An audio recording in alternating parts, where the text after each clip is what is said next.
मुंबई महानगरपालिकेतून कामं करून घेण्यासाठी पैसे द्यावे लागतात अशी तक्रार कॉमेडियन कपिल शर्मानं ट्विटरवरून केली आहे। पंतप्रधान नरेंद्र मोदींना टॅग करून त्यानं ट्विट केलंय, त्यातून त्यानं ही तक्रार केली आहे। आपण प्रामाणिकपणे इन्कम टॅक्स भरतो, मात्र तरीही आपल्याला कामं करून घेण्यासाठी लाच द्यावी लागत असल्याची आगतिकता त्यानं व्यक्त केली आहे। पाहूया नेमकं कपिल शर्मानं ट्विट काय केलंय।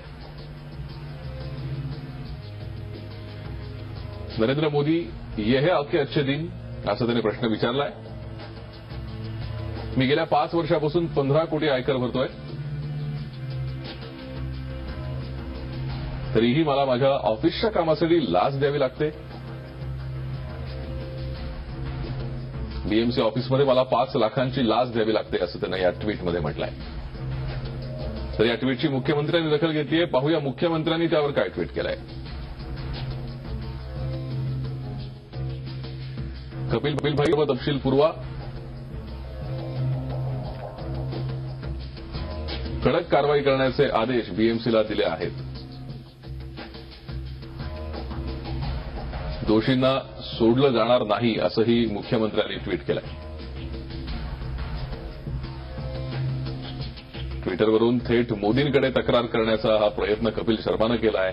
आपल्या ऑफिसच्या कामासाठी मला लाच द्यावी लागते असं त्यानं म्हटलंय। आपण गेल्या 5 वर्षापासून प्रामाणिकपणे इन्कम टॅक्स भरतोय, तरीही आपल्याला जर लाच द्यावी लागत असेल तर त्याला काय अर्थ आहे, असं थोडक्यात त्याच्या ट्विटचा अर्थ आहे आणि त्याने ती आगतिकता ट्विटवरून व्यक्त केली आहे। आणि आता कपिल शर्मानी हे ट्विट केल्यानंतर आता त्याच्यावर राजकीय प्रतिक्रिया येऊ लागल्यात, आपण पाहूयात। ज्या अधिकाऱ्यांनी पैसे मागितले त्या क्षणी कपिल शर्मा का गेले नाहीत अँटी करप्शनकडे, का गेले नाहीत पोलिसांकडे, का त्या अधिकाऱ्यांची नावं लपवून ठेवली, असं काय त्यांनी ऑफिसमध्ये काम केलंय, या सगळ्या गोष्टींची मीमांसा होणं गरजेचं आहे आणि जे कोणी गुन्हेगार आहे त्याला कडक शासन व्हावं। कॉमेडियन कपिल शर्माला 5 लाखाची रिश्वत लाच स्वतःच्या ऑफिससाठी द्यावी लागते, अत्यंत दुर्दैवी घटना आहे।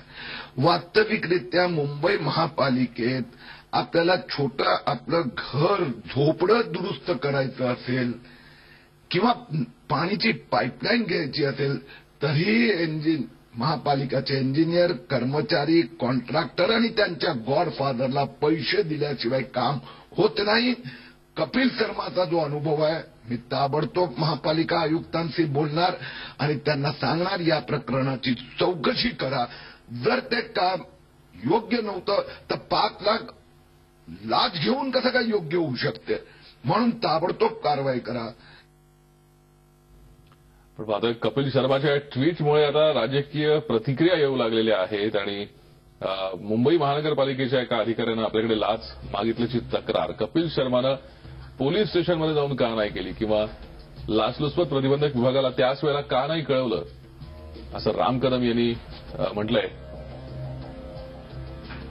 आपण या संदर्भात अधिक चर्चा करूयात। आमचे प्रतिनिधी कृष्णात पाटील सध्या आपल्या संपर्कात आहेत। कृष्णात, हा धक्कादायक प्रकार आहे खरं तर। कपिल शर्माने हे ट्विट केलंय, मात्र त्याने कोणतीही तक्रार केलेली नाहीये कोणत्याही संबंधित खात्याकडे, त्यामुळे या प्रकरणामध्ये थोडा संशय सुद्धा वाटतो।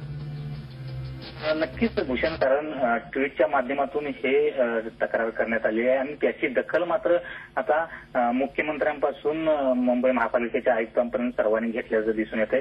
त्याचबरोबर मुंबई महापालिकेचे दक्षता विभाग प्रमुख जे मनोहर पवार आहेत त्यांनी देखील आता स्पष्ट केलेलं आहे की कपिल शर्मा यांनी पुढे यावं आणि ज्यांनी त्याच्याकडे लाच मागणी केलेली आहे त्यांची नावं ओपन करावीत, आम्ही त्यांच्यावर कठोर कारवाई करू असं मुंबई महापालिकेनं स्पष्ट केलेलं आहे।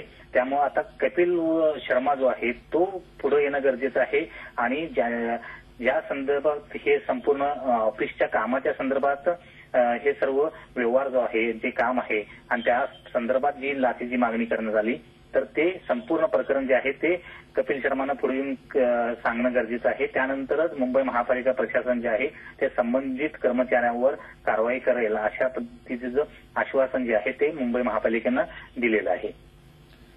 नक्कीच कृष्णात, मुंबई महापालिकेनं आश्वासन दिलंय, आता कपिल शर्माने पुढे येऊन तक्रार करणं आवश्यक आहे। पाहुयात कपिल शर्मा आता पुढे येऊन या संदर्भात रीतसर तक्रार दाखल करतो का आणि महानगरपालिका यावर कारवाई करते का. धन्यवाद या सविस्तर माहितीसाठी.